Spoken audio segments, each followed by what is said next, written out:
I think we're all going through something which is so unprecedented.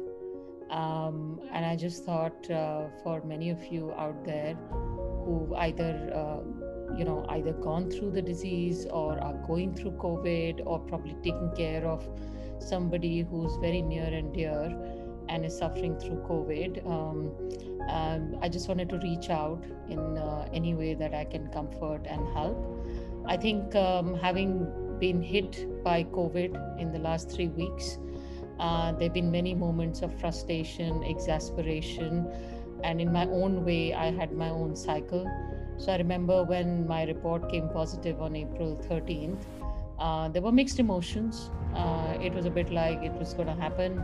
So it's happened, and I hoped like hell that it was going to be easy ride. It was going to be asymptomatic. I'm a lung patient anyway, so it wasn't good news that I had got COVID. But it was not to be.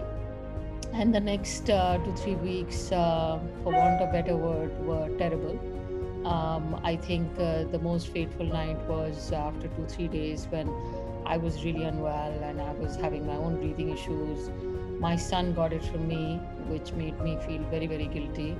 And he had a huge throat problem. And then my husband was down with 103, 104. I think that night I had to muster up every strength in my body to try and see how we organize ourselves, because you really can't have somebody come and help you.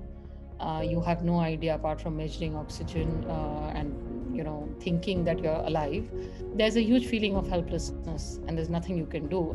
You can do the medications, but as we know, the demon takes its own course. So I think it was one of those toughest nights where you realize actually you're much stronger than the disease. And I think, it took us 3 weeks to beat COVID, but I think that was the night we actually beat COVID, because we kind of got our act together and we said, we just going to go on with it. The good thing is we're out of it. So you do get better and you do get stronger.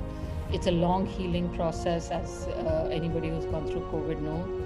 The other defining moment for me was literally yesterday, where very, very close person to me, the doctor called in the family and said, time up, and less than 40% chances of survival.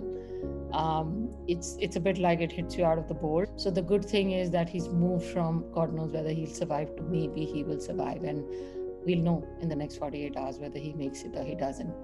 And the third point was actually today. I think I got up in the morning and I just decided to get up at about 7 o'clock, and I was sitting outside having my tea, and I just decided to water the plants. And then you see these little buds coming out of the flower pots, and it tells you that nature has its own way of taking its course.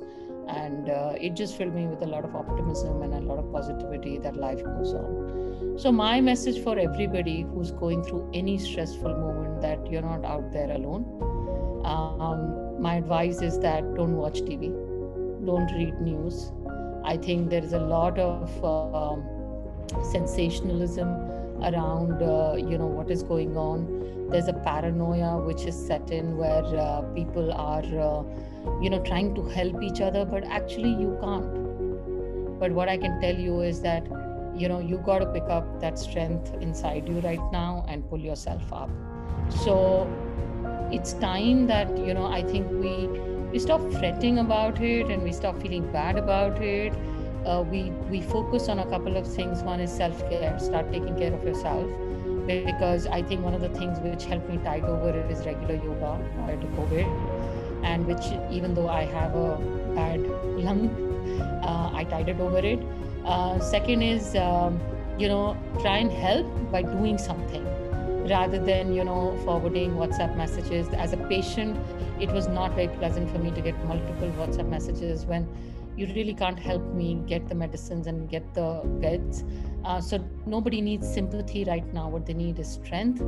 And the third I would say is, when there is darkness, there will be light at the end of the day. I'm sure each one of you have gone through multiple cycles in your life of ups and downs. You have to stay positive. I don't think that's an option. And you have to think about, when this gets over, what will I do? Rather than will it ever get over? because it will get over. You're talking to somebody who 3 weeks back didn't know whether she'll be able to breathe again, and here I am trying to share a little bit of my experience, and I do hope it's helpful to anybody out there who may be going through what we went through during